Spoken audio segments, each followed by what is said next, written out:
Bismillahirrahmanirrahim. Assalamualaikum warahmatullahi wabarakatuh. Alhamdulillahi rabbil alamin. Wassalatu wassalamu ala asyrafil anbiya'i wal mursalin wa ala alihi wa sahbihi ajma'in.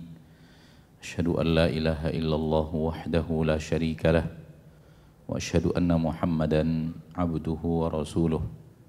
Sallallahu alaihi wa ala alihi wa ashabihi wa man tabi'ahum bi ihsanin ila yaumiddin wa sallama tasliman katsira, amma ba'd.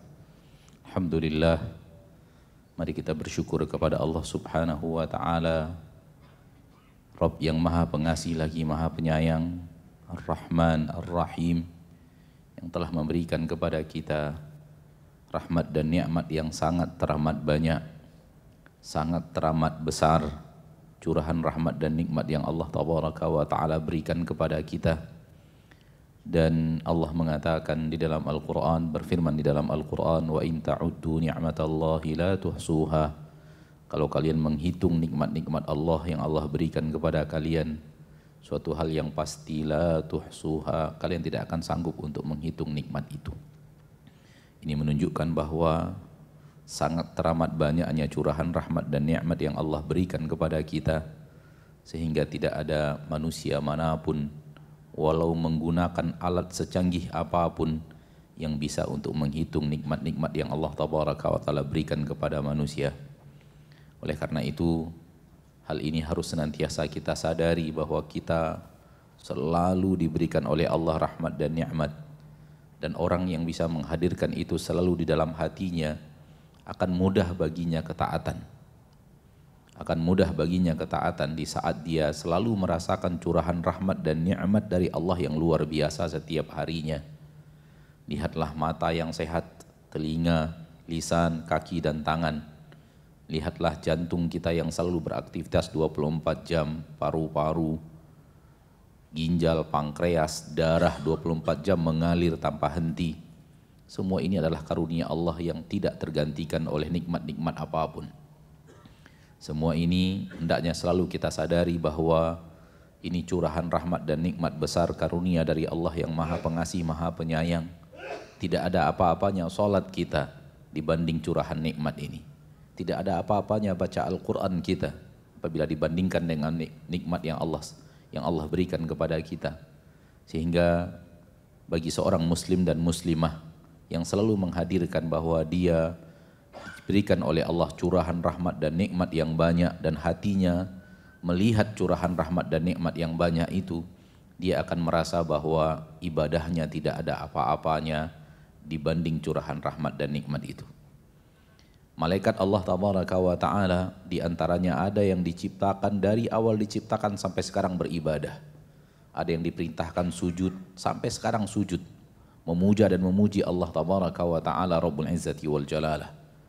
Di saat dunia akan dihancurkan, baru kemudian malaikat itu diperintahkan untuk mengakhiri sujudnya. Dari awal diciptakan sampai sekarang, sampai dunia akan berakhir, dia tetap dalam keadaan sujud, memuja dan memuji Allah Tabaraka wa Ta'ala. Ketika diperintahkan bangkit, dia mengatakan, Rabbana ma'abadnaka haqqa ibadatik. Wahai Rabb kami belum beribadah kepadamu ibadah yang semestinya engkau dapatkan. Kami belum patuh dan taat kepadamu kepatuhan dan ketaatan yang seharusnya engkau dapatkan dari hamba-hambamu. Melihat daripada hadis ini, riwayat tentang malaikat ini, maka kita harus menakar siapa kita dan berapa ketaatan kita. Malaikat beribadah sepanjang usianya mengatakan bahwa apa yang kami lakukan belum apa-apanya dibanding yang semestinya engkau dapatkan. Oleh karena itu, tidak boleh seorang merasa amal solehnya sudah banyak, dan tidak boleh seorang merasa dirinya sudah menjadi orang yang soleh. Belum ada apa-apanya yang kita lakukan dibanding apa yang kita terima, dibanding apa yang dilakukan oleh para malaikat-malaikat Allah Subhanahu wa Ta'ala. Ma'asyarul muslimin, ma'asyarul muslimat, saudaraku saudariku yang kucintai karena Allah. Sebagaimana biasa pada pertemuan ini kita bicara seputar masalah-masalah akidah, sekitar masalah-masalah tauhid, syirik dan yang lainnya.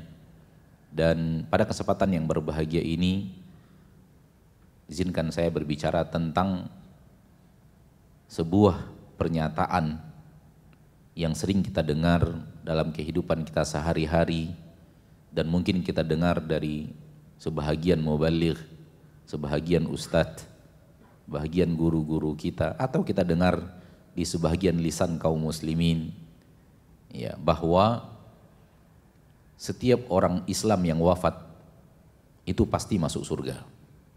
Setiap orang Islam yang wafat itu pasti masuk surga.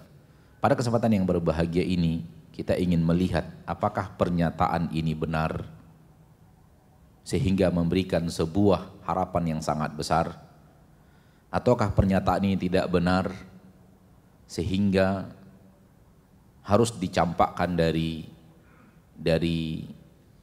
keyakinan dan akidah kita, ataukah ada sesuatu yang harus difahami daripada pernyataan ini.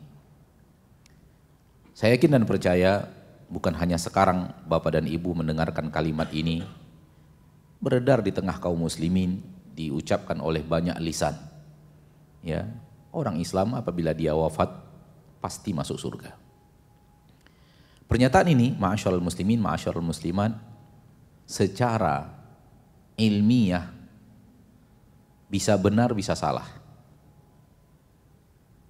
Tergantung apa makna yang diinginkan oleh kalimat itu. Apa yang difahami oleh kalimat itu, oleh orang yang mengucapkannya dan orang yang memahaminya. Sekali lagi saya katakan bahwa kalimat ini bisa saja benar dan bisa saja salah.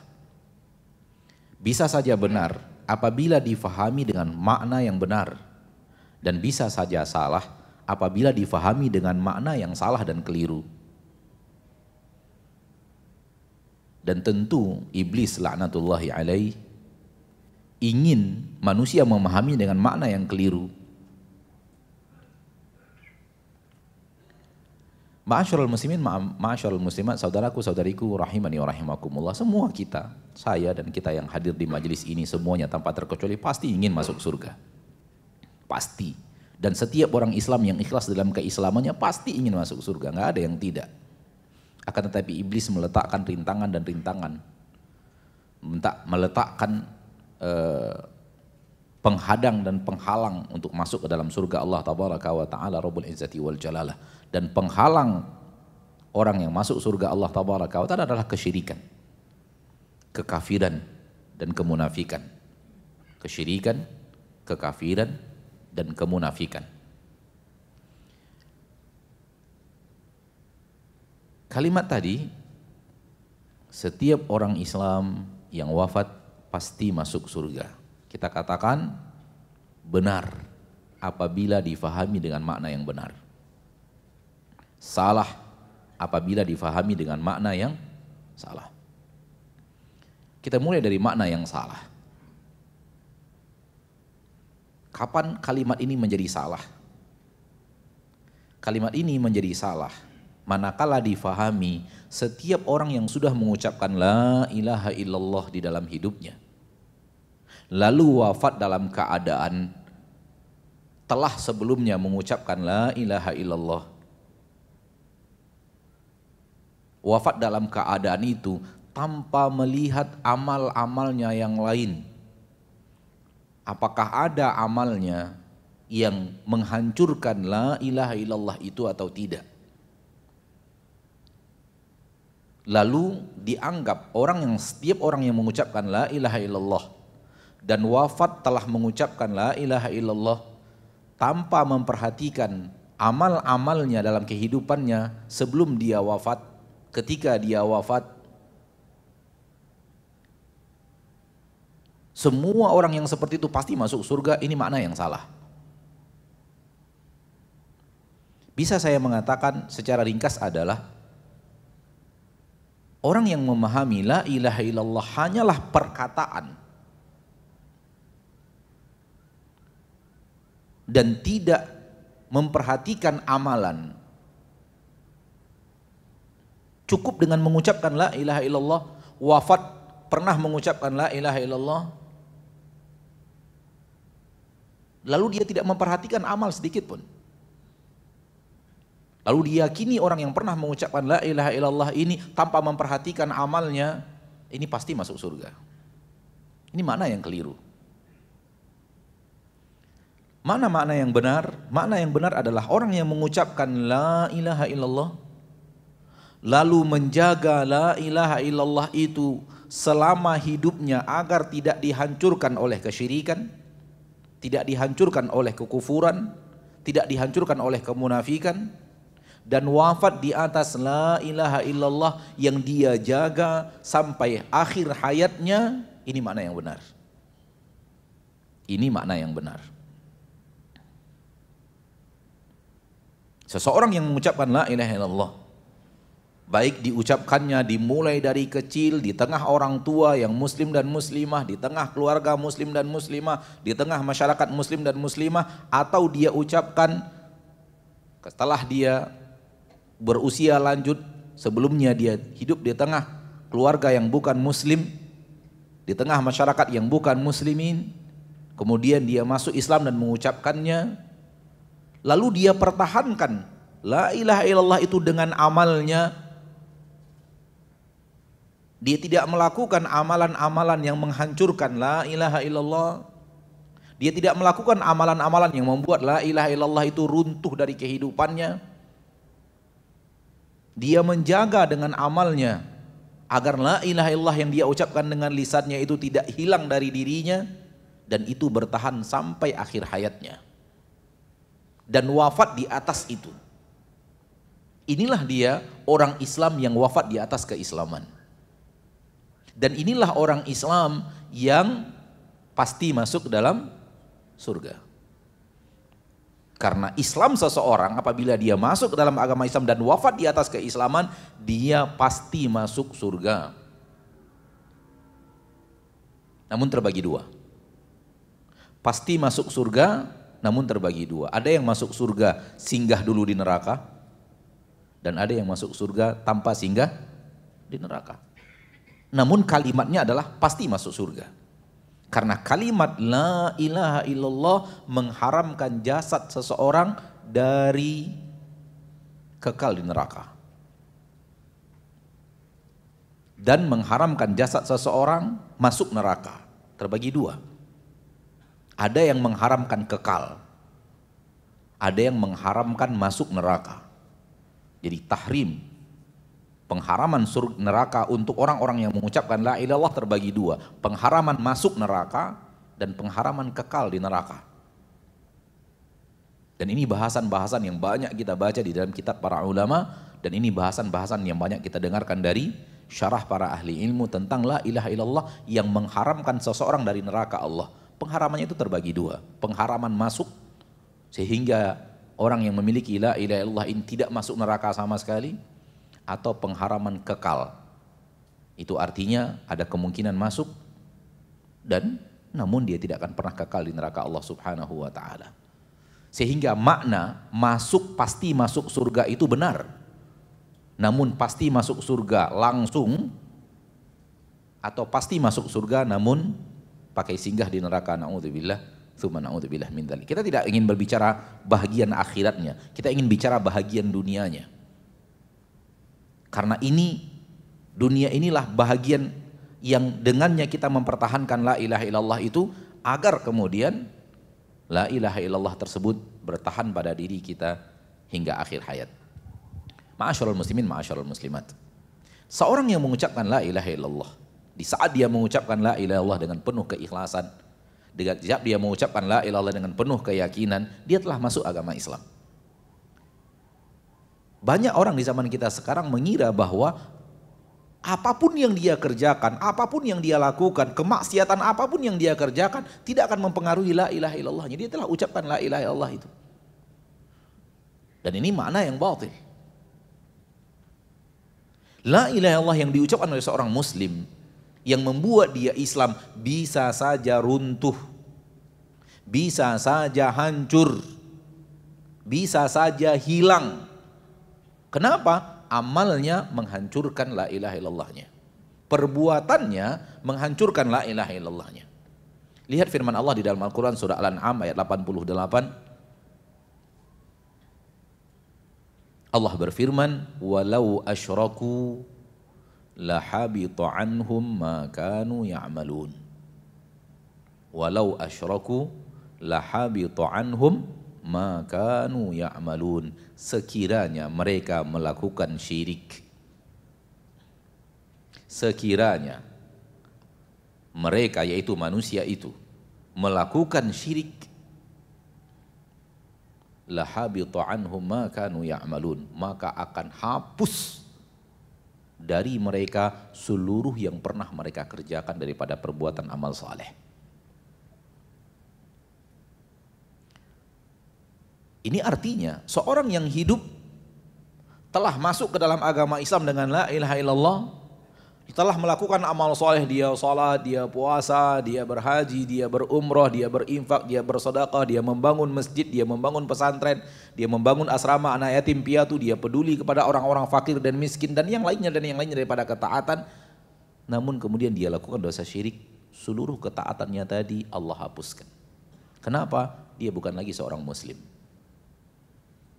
Apa yang terjadi? La ilaha illallahnya telah dia hancurkan dengan kesyirikan yang dia lakukan. La ilaha illallah yang dia ucapkan tadi, amalan-amalan yang dia amalkan, hancur semuanya disebabkan dia telah melakukan dosa syirik.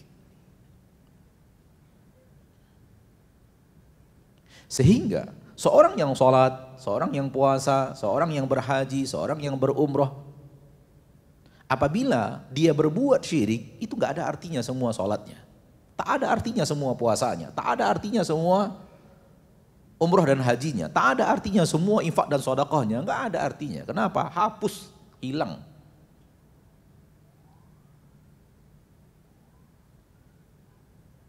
Bercampur antara ketaatan dan amalan yang menghapuskan ketaatan. Bercampur antara ketaatan ibadah dengan amalan yang menghapus ibadah. Hasil akhirnya nol, nihil. Wafat dalam keadaan seperti ini,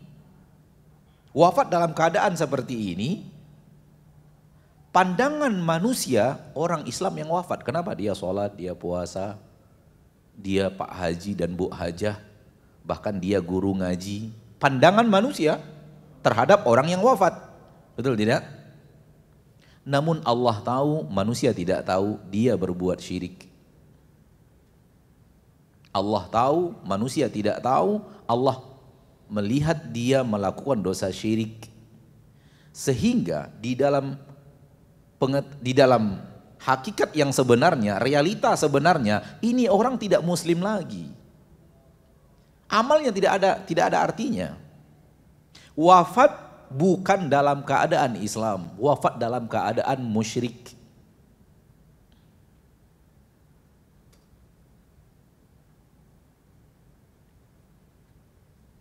Sehingga kalau orang seperti ini diyakini pasti masuk surga, salah.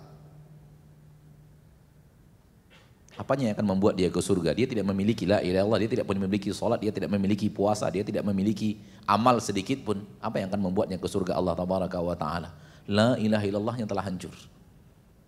Dihancurkan oleh amalnya sendiri, oleh perbuatannya sendiri. Perbuatan yang menghancurkan la ilaha illallah dia kerjakan.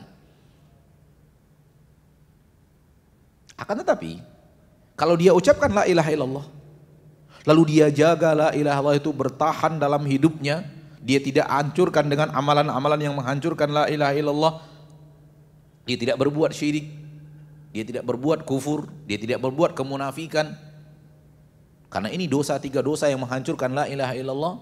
Dia jaga terus amalnya, walau tidak ada manusia yang tidak tergelincir kepada maksiat, namun dia tidak terjerumus kepada maksiat yang menghancurkan la ilaha illallah. Karena syirik dan tauhid dua hal yang tidak bisa bertemu. Yang berbuat tauhid wajib dia tidak berbuat syirik. Yang berbuat syirik hancur tauhidnya, hancur la ilaha illallahnya. Dua hal yang tidak bisa bertemu, ma'asyarul muslimin, ma'asyarul muslimat, antara tauhid dan syirik. Sebagaimana tauhid adalah amalan terbesar dalam agama Islam, syirik adalah dosa terbesar dalam agama Islam. Apabila datang syirik, la ilaha illallah hancur. Tauhid hancur. Kenapa? Dihancurkan oleh kesyirikan. Saya ingin menyimpulkan begini. Saya ingin menyimpulkan bahwa seorang muslim yang wafat, namun muslim yang diakui oleh Allah sebagai seorang muslim, bukan penilaian manusia kepada dia bahwa dia muslim, tapi penilaian Allah kepada dirinya bahwa dia adalah muslim, ini pasti masuk surga.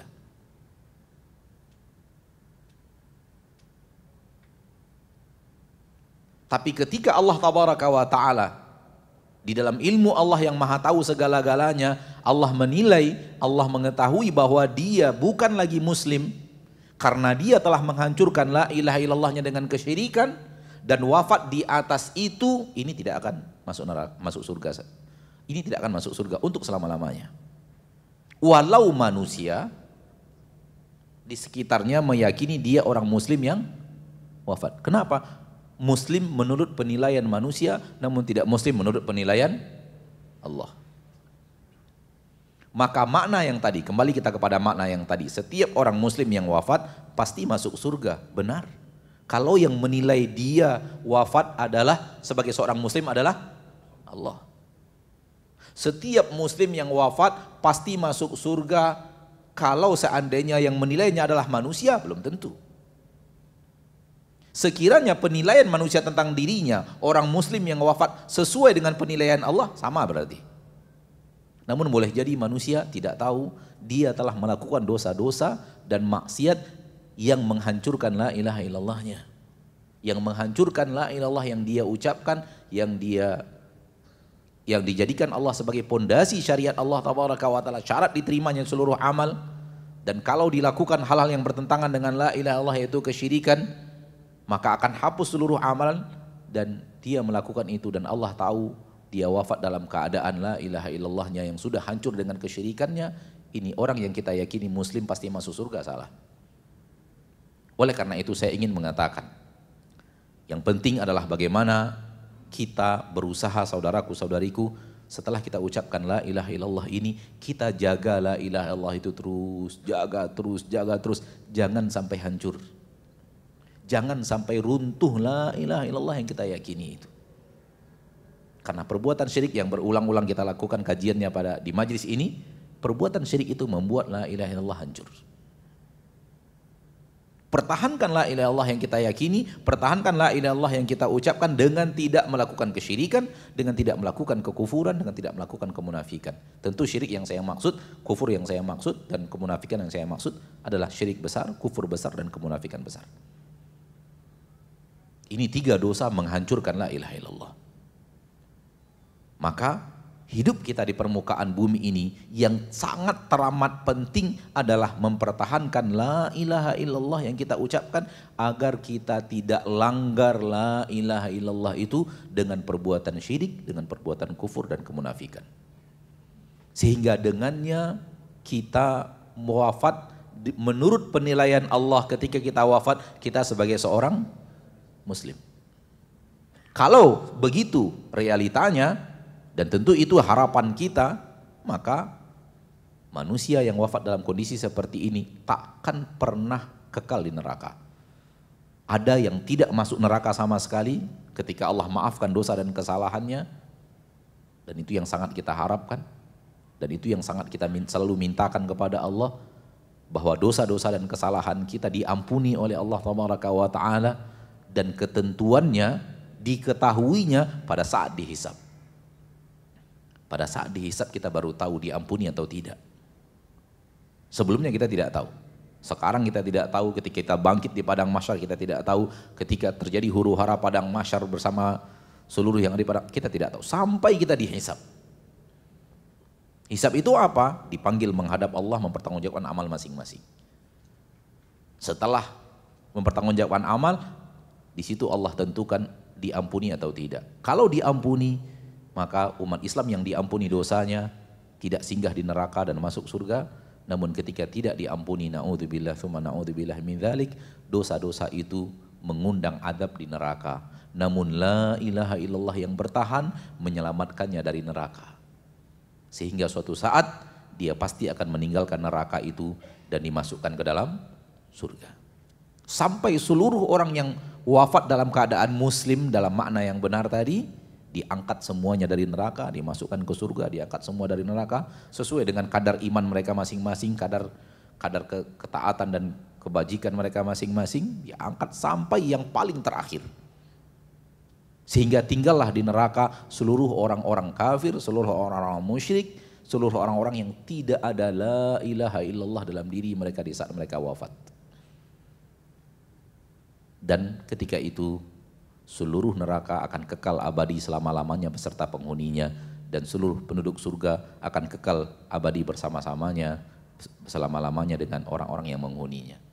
Bapak Ibu yang dimuliakan Allah, mari kita pertahankan la ilaha illallah kita. Karena suatu hal yang sangat sering dilupakan banyak kaum muslimin, karena jarangnya bahasan-bahasan seperti ini diangkat di tengah masyarakat umum, bahwa seorang yang mengucapkan la ilaha illallah, dia bisa menghancurkan la ilaha illallah yang dia ucapkan itu. Dia perbuatannya sendiri bisa menghancurkan la ilaha illallah itu. Kapan? Ketika dia terjerumus ke dalam perbuatan syirik, ketika dia terjerumus ke dalam perbuatan kufur, ketika dia terjerumus ke dalam perbuatan kemunafikan. Dia sendiri yang telah menghancurkan la ilaha illallahnya. Seperti yang tadi saya katakan bahwa tauhid dan syirik dua hal yang tidak bisa bersatu. Saya memiliki seorang guru, ya, yang dari beliau pertama kali saya mengerti ilmu agama, ya, pendiri pesantren, dan di pesantren itu saya pertama kali belajar ilmu agama. Beliau memiliki sebuah permisalan tentang tauhid, amal soleh, dan syirik. Mudah-mudahan dengannya kita tutup bahasan ini dan kita buka tanya jawab. Kata beliau, tauhid dan amal soleh bagaikan susu. Tauhid dan amal soleh bagaikan air susu, penuh manfaat, penuh kesehatan, penuh hal-hal yang sangat dibutuhkan oleh tubuh, dan ya penuh beraneka ragam manfaat. Yang namanya susu, segar, asli. Namun syirik bagaikan kotoran manusia. Syirik bagaikan kotoran manusia. Apabila ada amal soleh, sebanyak apapun amal soleh, bagaikan air susu yang banyak. Satu dirigen air susu, penuh manfaat. Lalu ambil tinja syirik, walau hanya sebesar jari, ibu jari seperti ini, ambil, masukkan ke dalam air susu dan lalu aduk. Pertanyaannya, siapa orang yang berakal yang mau minum? Siapa orang yang berakal yang mau minum? Sudah tahu dia bahwa air susu yang banyak tadi telah dimasukkan ke dalamnya tinja, walau sebesar ibu jari ini, dimasukkan dalamnya dan diaduk. Siapa orang yang berakal yang mau minum air susu ini? Ini permisalan yang beliau pernah sampaikan di dalam kajian-kajian beliau tentang tauhid kepada kita, yang sampai sekarang nempel di ilmu saya, bahwa sebanyak apapun sholat, sebanyak apapun puasa, sebanyak apapun haji dan umroh, sebanyak apapun infak dan sedekah, dimasuki oleh syirik, hilang manfaatnya. Nggak ada sama sekali, dianggap tidak ada. Sebagaimana tidak ada orang yang berakal yang mau minum susu dengan cara yang tadi. Kenapa? Telah dimasuki oleh syirik. Maka Bapak dan Ibu, tugas kita, dan itu tugas terbesar kita di permukaan bumi ini, pertahankan la ilaha illallah ini. Jangan hancurkan dengan perbuatan syirik, jangan hancurkan dengan perbuatan kufur, jangan hancurkan dengan perbuatan kemunafikan hingga akhir hayat. Dan berharaplah bahwa Allah tabaraka wa ta'ala Rabbul Izzati wal Jalal memberikan kepada kita taufik dan hidayahnya, memberikan kepada kita pertolongan dan bantuannya, agar untuk menjaga ini terus sampai akhir hayat. Supaya kita wafat dalam keadaan Islam. Allah tabaraka wa ta'ala berfirman, ya ayyuhalladzina haqqa tuqatih wa la tamutunna illa wa antum muslimun. Jangan kalian wafat kecuali dalam keadaan Islam. Inilah Islam yang diinginkan Allah, orang yang bertahan la ilaha illallahnya hingga akhir hayat. Ini secara materi yang bisa kita sampaikan pada kesempatan yang berbahagia ini, semoga bermanfaat, dan waktu yang tersisa kita gunakan untuk menjawab beberapa pertanyaan. Silahkan ma'asyiral muslimin, manakala ada pertanyaan yang saya memiliki jawabannya maka saya akan jawab, kalau saya tidak memiliki jawabannya maka saya akan katakan Allahu a'lam bissawab.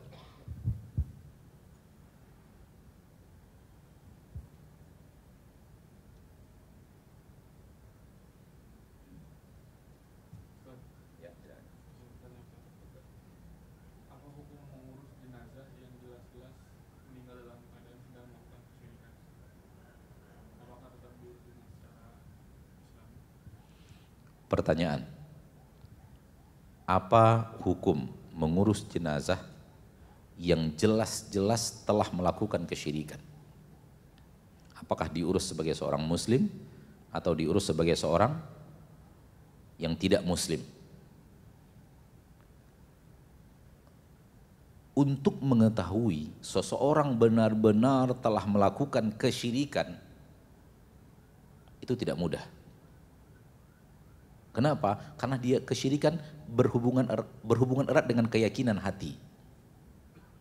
Berhubungan erat dengan keyakinan hati. Oleh karena itu, untuk mengetahui secara nyata bahwa dia telah masuk ke dalam syirik besar, itu nggak mudah menentukannya. Tidak mudah. Contoh begini, datang ke dukun, lalu kemudian bertanya ke dukun, kemudian meyakini apa yang dikatakan oleh dukun dari perbuatan, dari hal-hal yang gaib, benar-benar diyakini dan semacamnya, maka ini perbuatan syirik. Meminta ke dukun dan semacamnya. Bisa difahami? Lalu kemudian kita melihat ada orang yang pergi ke dukun dan keluar dari rumah dukun. Bisakah kita mengatakan dia musyrik? Belum tentu. Karena kita tidak tahu apa yang dia tanyakan ke dukun itu. Dan kita juga tidak tahu apakah dia percaya dengan apa yang dikatakan dukun itu. Bisa difahami? Jadi masalahnya masalah Allah yang sangat mampu untuk, Allah yang pasti bisa menilai dengan benar ini musyrik atau tidak. Adapun kita sebagai seorang yang melihat dia keluar dari rumah dukun, ada kemungkinan masuk ke dalam syirik besar, ada kemungkinan masuk dalam syirik kecil. Sehingga untuk menyatakan dia musyrik, untuk menyatakan orang ini telah berbuat syirik besar, kita harus diskusi dengannya. Anda ngapain ke tempat dukun? Apa yang Anda lakukan? Apakah Anda meyakini apa yang dia katakan tadi dari perkara-perkara gaib?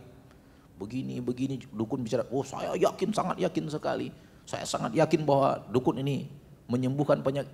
Ketika itu, kita tahu dia telah meyakini keyakinan syirik.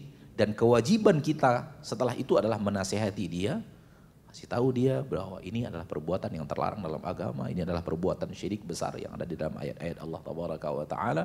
Ini dia perbuatan yang seperti ini. Ketika dia masih ngeyel, kita yang telah berbicara dengannya, yang telah berusaha untuk memahamkan dia bahwa itu adalah perbuatan syirik yang bisa menghancurkan keislaman, kita pribadi boleh meyakini dia musyrik.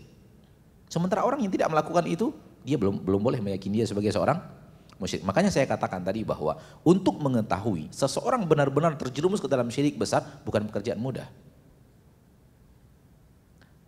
Pertanyaannya adalah, ada orang seperti ini wafat. Saya tahu bahwa dia pernah berbuat dosa syirik besar dan saya telah menasehati dia dan saya telah menegakkan hujjah kepadanya dan dia tetap bertahan di atas itu dan saya meyakini dia musyrik.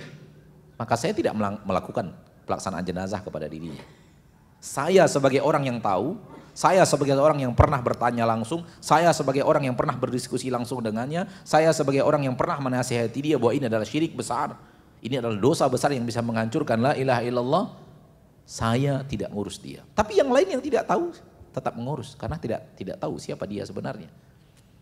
Bisa dipahami Bapak dan Ibu kaum muslimin dan muslimat? Maka untuk menentukan seseorang telah terjerumus dalam dosa syirik besar, ini bukan hal yang mudah. Ini bukan hal yang mudah. Jangan sampai ada lalu diyakini wah ini syirik, ini musyrik, ini musyrik. Ini pekerjaan orang-orang yang mengkafirkan banyak kaum muslimin gara-gara amalan zahir yang mereka lihat. Tidak, kata para ulama, untuk meyakini seseorang musyrik perlu diskusi, perlu tanya apa keyakinannya. Karena kalau dia hanya datang ke dukun saja, belum tentu dia terjerumus dalam dosa syirik besar. Bisa jadi dia minta obat dan hatinya tetap bergantung kepada Allah, bahwa Allah yang menyembuhkan, ini hanya ikhtiar saja. Ada orang yang datang ke dukun minta resep obat, tapi dia tetap hatinya meyakini bahwa Allah yang menyembuhkan, bukan dukun ini hanya ikhtiar. Mereka mengira bahwa datang ke dukun dengan datang ke dokter minta resep itu sama. Padahal salah, ini jalur yang diizinkan syariat, ini jalur yang tidak diizinkan syariat. Namun orang yang seperti ini ada. Dia datang ke dukun karena dia sakit minta obat, hatinya tetap yakin bahwa Allah yang menyembuhkan, si dukun ini hanya perantara atau ikhtiar, usaha untuk sembuh. Ada yang seperti itu. Ada umat Islam yang seperti itu. Sehingga kalau dia seperti itu, kita tidak bisa menyatakan orang yang seperti ini adalah orang yang berbuat dosa syirik besar. Sampai dia meyakini hal-hal yang luar biasa, hal-hal yang merupakan pekerjaan Allah diyakini mampu dilakukan oleh si dukun itu, ini baru terjerumus dalam syirik besar. Maka seperti yang saya katakan tadi, bahwa untuk mengetahui seseorang benar-benar terjerumus dalam syirik besar itu bukan pekerjaan mudah, bukan gampang saja. Kita tidak bisa serampangan mengatakan orang berbuat syirik besar, sampai kita diskusi dengannya, tahu, sampai kita menegakkan hujah, menegakkan argumentasi dari Al-Quran, dari syariat, bahwa perbuatan ini dilarang oleh Nabi, perbuatan ini adalah perbuatan syirik dan semacamnya. Baru kemudian kita lihat setelah dia mendapatkan itu, kita lihat masih bertahan seperti itu sampai dia wafat. Kita sebagai orang yang sudah tahu boleh meyakini dia musyrik dan kita tidak lakukan penyenglaran jenazahnya. Namun bagi yang tidak tahu, lanjut terus. Karena seorang muslim menilai orang lain dengan zahir yang dia ketahui. Makanya bahasan kita tadi, kita katakan penilaian Allah terhadap seseorang. Kita bisa tahu ilmu kita tentang dia, bahwa dia masih muslim, bisa saja salah, bisa saja benar. Menurut kita dia muslim, menurut Allah belum tentu muslim. Menurut kita dia muslim, namun menurut Allah juga dia muslim. Bisa salah, bisa benar. Namun yang tidak pasti tidak akan salah adalah penilaian Allah terhadap diri orang tersebut. Maka seorang yang wafat dalam keadaan Islam, garis bawahi, Islam menurut penilaian Allah terhadap dirinya. Ini orang mustahil masuk neraka, mustahil kekal di neraka. Keislamannya membuat dia akan terhindar dari neraka. Dua kemungkinan, terhindar masuk neraka, atau ketika Allah tidak ampuni dosa-dosa yang dia lakukan, dia harus masuk neraka dulu untuk membersihkan dosanya, namun akan dikeluarkan dari neraka itu untuk masuk surga. Dan dia akan kekal di surga Allah Subhanahu wa ta'ala. Namun ini bukan pilihan. Kita tetap memilih yang berusaha menuju yang pertama, karena tak ada yang sanggup berada di neraka Allah Subhanahu wa ta'ala. Kalau seminggu diadab di neraka Allah, tinggal dikali saja 7 hari kali 1000 tahun. Itu artinya di neraka Allah berapa tahun? 7.000 tahun. Karena satu harinya di akhirat itu 1000 tahun dalam takaran kita di permukaan bumi. Satu harinya di akhirat 1000 tahun. Berarti kalau seseorang dihukum oleh Allah seminggu di neraka, itu dia diadab di neraka selama 7.000 tahun takaran kita. Siapa yang sanggup? Jangankan di neraka, antum dikurung di masjid ini selama 1000 hari, diberi makan, air minum, tapi nggak boleh keluar dari masjid ini selama 1000 hari. Alangkah sulitnya, bayangkan kalau di neraka Allah, bagaimana lagi di dalam kobaran api yang luar biasa. Jadi sekali lagi bahwa kita bicara ilmiah tentang tauhid dan syirik, dan orang-orang yang wafat di atas tauhid, orang-orang yang wafat di atas syirik, penentuannya Allah yang paling tahu. Dan untuk kita itu tak mudah untuk meyakini seorang telah terjerumus ke dalam dosa syirik besar, meyakini seseorang itu telah musyrik. Namun bahasan ilmiah ini harus disampaikan. Supaya apa? Supaya umat Islam tahu bahwa dia bisa saja meyakini dirinya muslim, namun menurut Allah dia bukan lagi muslim. Ini yang paling penting. Mungkin dia meyakini dirinya saya masih muslim, tapi penilaian Allah terhadap dirinya dia tidak lagi muslim. Kenapa? Allah sudah melihat dia berbuat syirik besar. Allah sudah melihat bahwa dia melakukan dosa kufur besar, menolak ayat Allah, menolak syariat Allah tabaraka wa ta'ala. Sehingga menurut dia masih muslim atau menurut keluarganya, menurut masyarakatnya masih muslim, menurut Allah tidak. Itu bisa saja terjadi. Dan ini yang paling kita khawatirkan untuk diri kita dan untuk orang-orang yang kita cintai. Oleh karena itu, la ilaha illallah bukan hanya sebuah kalimat yang kalau sudah diucapkan berarti aman, enggak. Ucapkan, jaga terus untuk bertahan dalam diri kita sampai akhir hayat. Jangan runtuhkan dia dengan sesuatu yang bisa meruntuhkan dan menghancurkannya. Semoga bermanfaat. Nah, silakan. Waalaikumsalam. Beberapa terjadi ya, karena kejahilan mungkin. Dulu ketika hidup itu saudara itu dia mau diajari sholat, mau diajarin cara sholat dan sebagainya. Kemudian sakit itu, dan yang mendamping itu awam itu, yang kadang terjadi itu lupa untuk menegakkan sholat itu, sampai dia wafat, cerita dari yang mendamping. Nah itu seperti apa tadi kondisinya? Sakitnya itu sakit sampai tidak sadarkan diri? Sadar, cuma tidak susah untuk berdiri, untuk bangun. Oh, baik. Pertanyaannya adalah ketika ada seseorang yang sakit, kemudian yang menjaganya tidak peduli kepada bagaimana si saudaranya yang sakit ini bisa menegakkan sholat, sehingga terlewatkan saja amalan-amalan sholat begitu ya. Lalu kemudian wafat di atas itu. Ini bagaimana? Wallahu a'lam masalah sholat. Para ulama berbeda pendapat. Ada yang mengatakan barang siapa yang meninggalkan sholat cukup satu kali saja dengan sengaja keluar dari agama Islam. Dan itu dianggap perbuatan kufur besar, meninggalkan sholat. Ada sebagian ulama mengatakan bahwa barang siapa yang meninggalkan sholat walau dengan sengaja, namun hati kecilnya masih meyakini sholat itu wajib, dan dia berdosa ketika dia tidak sholat, dia berdosa, dan karena sholat itu hukumnya wajib. Namun secara amal dia tidak sholat, tapi hatinya masih meyakini kewajiban sholat dan berdosa dirinya ketika tidak sholat, maka orang seperti ini sebagian ulama mengatakan masih muslim. Karena dia tidak menghalalkan perbuatan meninggalkan sholat. Dia masih mengharamkan perbuatan dia meninggalkan sholat. Sebagian pendapat yang pertama tadi mengatakan enggak. Soal Anda yakin tidak yakin wajibnya sholat, asal Anda tidak sholat, keluar dari agama Islam. Ini dua pendapat para ulama. Sehingga kalau ini pertanyaannya, menurut pendapat yang pertama, wafat dalam keadaan kafir, tidak mengerjakan sholat. Menurut pendapat ulama yang kedua, masih dalam keadaan muslim selagi dia masih meyakini sholat itu wajib. Hal yang seperti ini bagaimana? Lihat nanti di padang mahsyar. Ketentuannya di padang mahsyar. Karena ada khilaf di kalangan para ulama, yang mana pendapat yang dua-duanya pendapat ahlu sunnah, pendapat para ulama sunnah, namun yang mana yang benar ya, dari dua pendapat yang berbeda pendapat ini nanti di akhirat. Sekiranya pendapat yang pertama yang benar, berarti seluruh umat Islam yang sengaja tidak sholat, nggak ada yang masuk surga satupun.